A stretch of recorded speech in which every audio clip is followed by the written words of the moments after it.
Been a proud rural American my entire life. But the truth is, in rural America, poverty is higher, wages are lower, and jobs are far and few between. And here's another cold hard fact. Beginning with the New Deal, continuing through to the Great Society, and ending just recently with the President's infrastructure bill, the Democrats in both rural and urban America have fought to provide a social safety net that's much needed in rural America while offering targeted incentives to help rural America grow.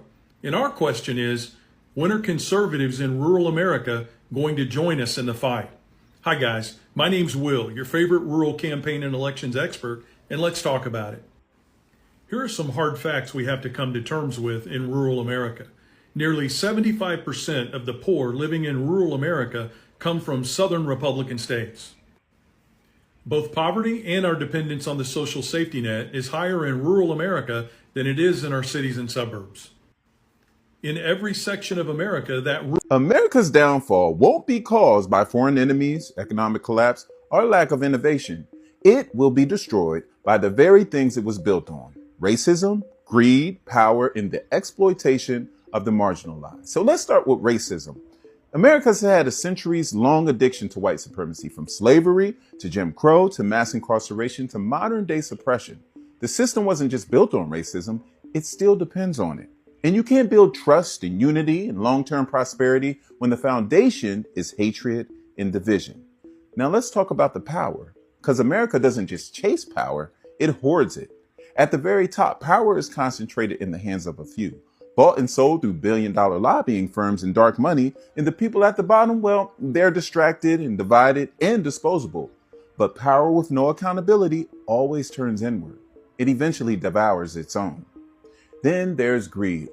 America's true religion.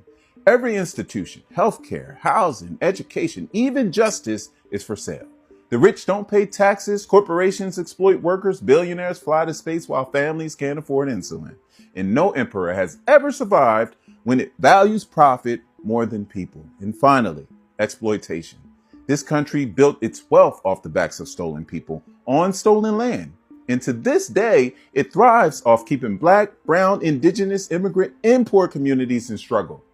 It's modern day plantation capitalism, wrapped in flags and hashtags. But here's the warning. You can only ignore the cries of the oppressed for so long before the system breaks. While America continues to argue about whether racism is real, the rest of the world is moving forward, investing in education, universal healthcare, green energy, and collective progress. They're building bridges, America's burning them. And yes, if this country doesn't confront its demons, it will collapse from the inside out. Not because of the lack of greatness, but because of its refusal to share that greatness with everyone. The future won't be stolen by guns or war. It will be lost in boardrooms, courtrooms, and classrooms where equity is denied and truth is buried. And when America falls, it won't be a tragedy. It'll be a consequence. No, you guys, this is not leading to a collapse. This is the empire collapsing. I feel like a lot of people think that things always happen all at once. That's not how it works. The empire is collapsing.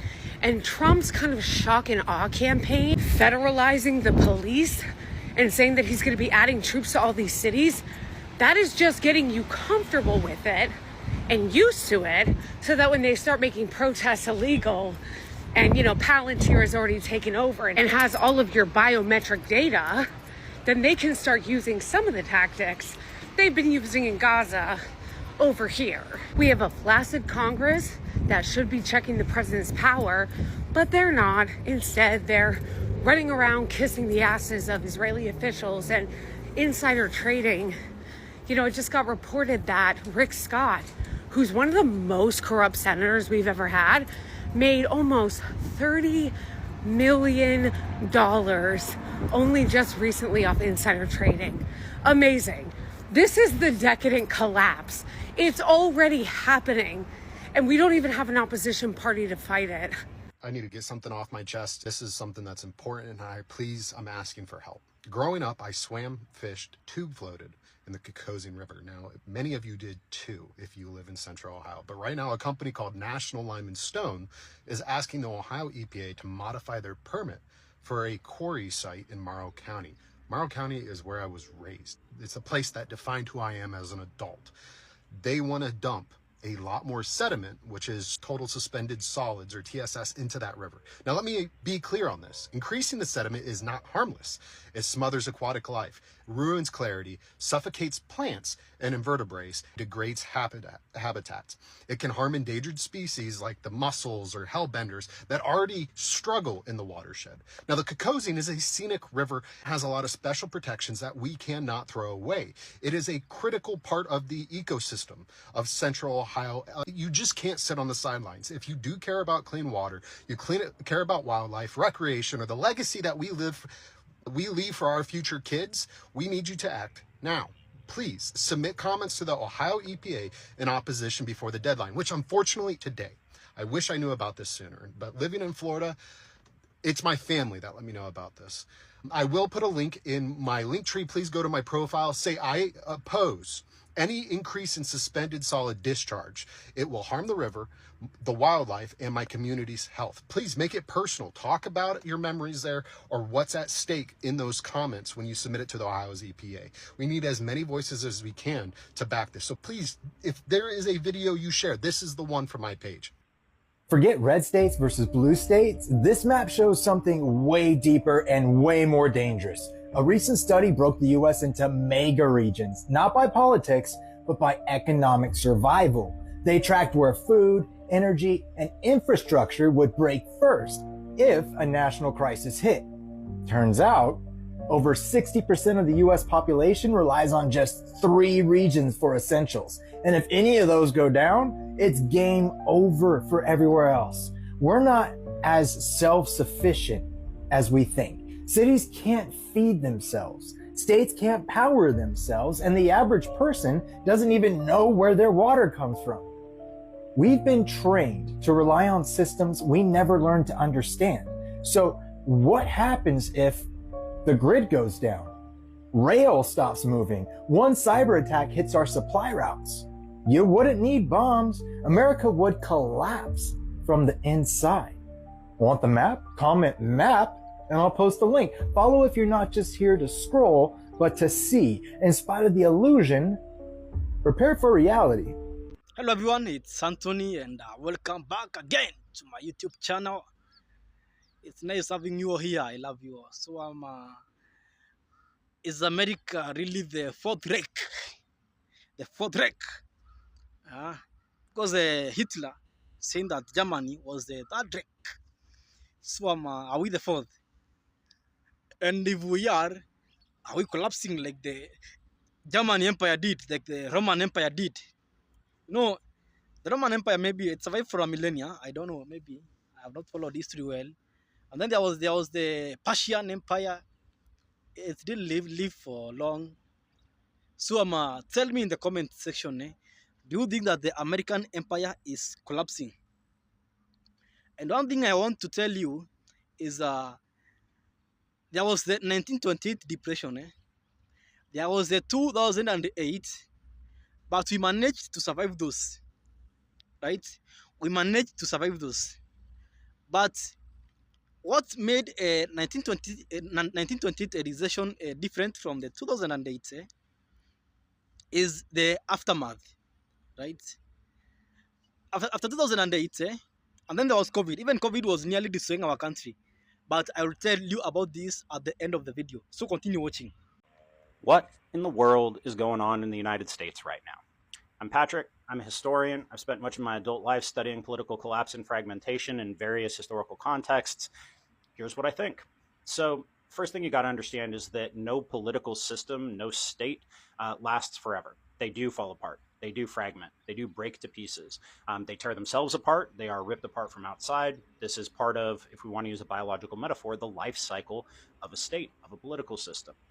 There are good reasons for this. The biggest one is that the institutions that define those states, those political systems, come into being for particular reasons at particular moments in time. They tend to be suited to those moments. And you think about the American system, well, that was the product of the post-revolution compromise between the original 13 colonies to try to create a workable system of government in that context at that specific time. That was before the invention of the cotton gin. That was before the massive expansion of slavery to the West. And you could see over the course of the early 19th century how these kinds of deep structural tensions were a direct product of the way that the founders had set up the government through the Constitution. We have since had two pretty major refoundings of the United States, maybe three if you want to count the New Deal. I mean, the first one is Reconstruction. The second, maybe the New Deal. The third would be the Civil Rights Movement. So we have done some pretty major updates to our political system over the course of American history. We have now reached, it seems pretty clear to me, the end of the last one. Whatever sort of kind of broad consensus about the nature of American politics and the American nation that came out of the 1960s, that's gone. That's over. That's done. If the death of the Voting Rights Act not too long ago wasn't the final nail in that coffin, I think the Supreme Court decision that just came down today, essentially legalizing racial profiling, pretty strong step in that direction. So I think we are currently living through the disintegration of an American republic. I think what comes after this, your guess is as good as mine. I think that really depends on what political stakeholders in this country want to do, how long Donald Trump stays alive, if there is in fact a succession plan for him, if those people are ready to put in place a new set of institutional arrangements based around presidential power and imperial presidency. The theory of the unitary executive is what they seem to be working with. They want to do that, then this is the opportunity to do it. This moment of essential crisis where opposition to them is not particularly strong, where they hold control of the state apparatus. If they really want to do it, they can. So I need you to take that seriously. If you're looking at this situation, trying to make sense of it, you need to understand we are dealing with the fragmentation and end of a republic. 11th, 2025, the U.S. national debt surpassed $37 trillion. It is now September 18th, 2025, and the national debt has just surpassed $37 trillion and $500 billion. The interest expense alone on the debt is now at $1 trillion.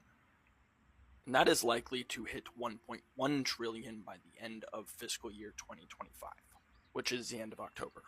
On top of this, when you look at the economic data coming out, it looks like in Q3 we are going to have a growth of GDP of about 1.2 to potentially 1.8%.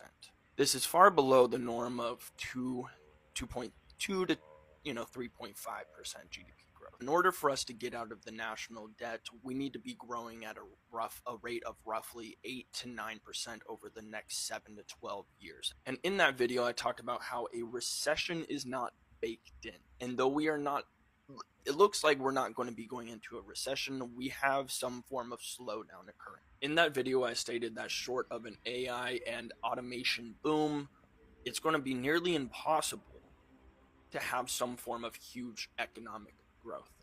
Coupled with this, we are seeing imports actually starting to grow while exports are staying pretty average. And this is extremely important because one of Trump's key components of this economic boom that the One Big Beautiful Bill was supposed to bring was an export boom and an import drop.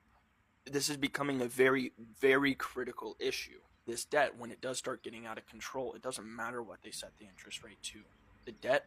The market will determine what the price of that debt is. And if it continues to grow, the price of the money, the interest rate on the money, if we continue to show that we are not going to be able to pay it back, they're going to ask for higher interest rates.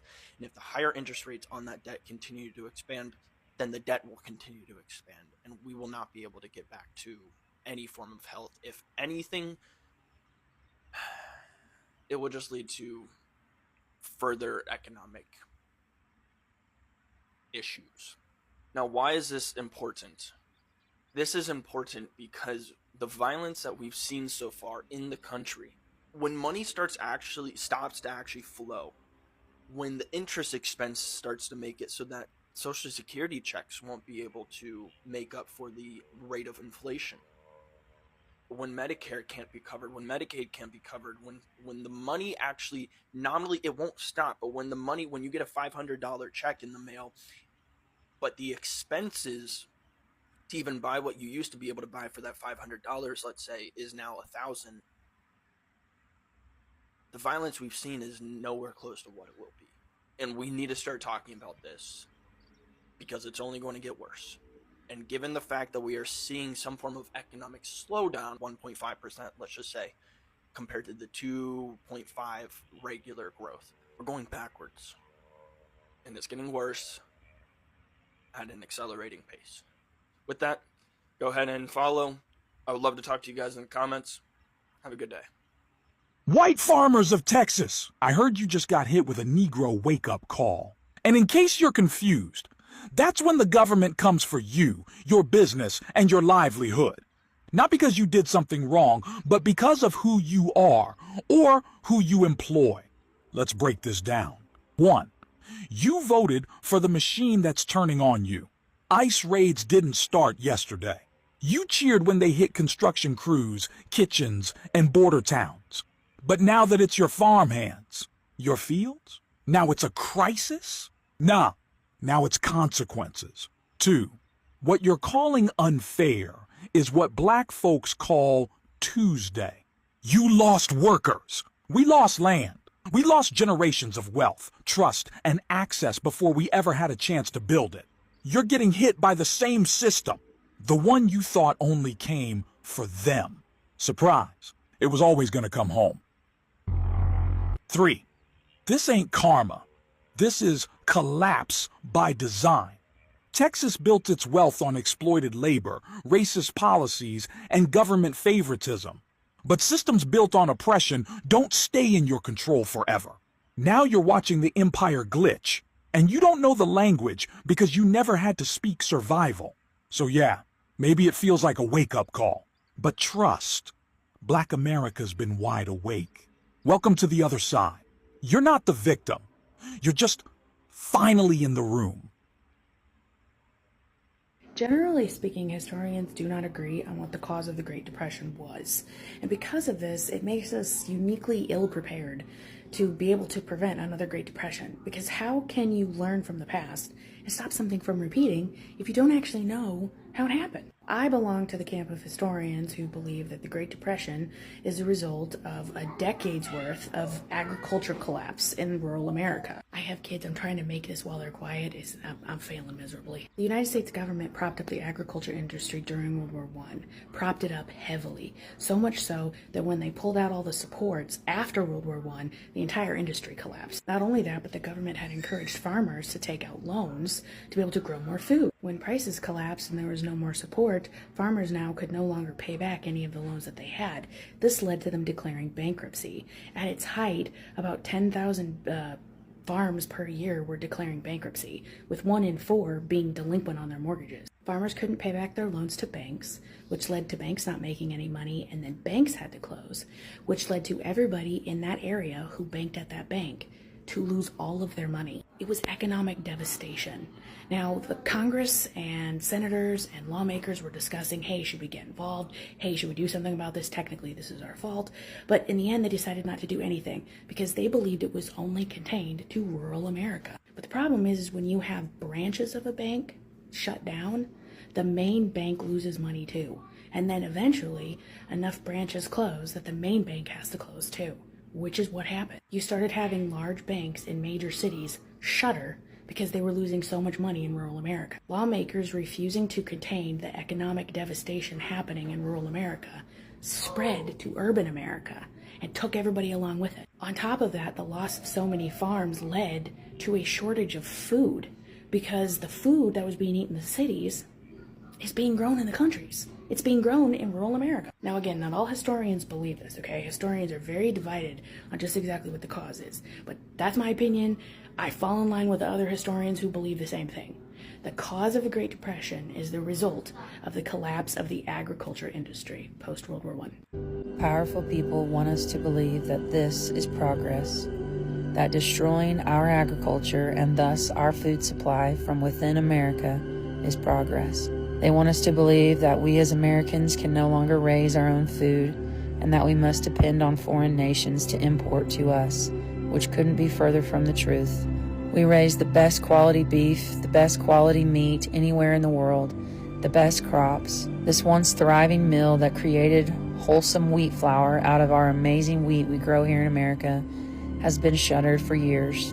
I'm so honored that there's an organization out there willing to go to bat to make a change in all of this. Save the American West is that organization, and they invited me to the RGA event in Montana.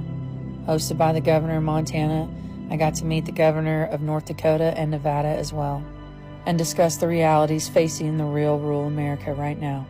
Follow me for more and I'll keep explaining agriculture. I'm Claire Dunn. Please go stream my new single, When I Disappear. God bless. In the future, historians will be really having a hard time describing the fall of the American empire. When you look at these past empires, most of them were not destroyed by diseases, were not destroyed by anything but war.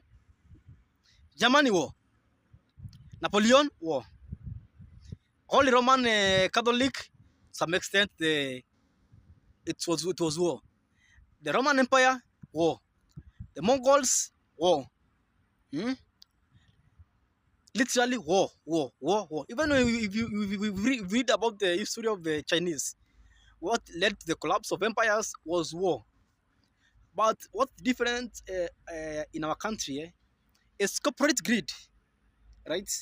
And before we continue watching the clips, I told you I'll explain to you why the 1928 and 2008, 20 to 29, whatever, and 2008 are different financial years in our country, despite them taking our country to the pits.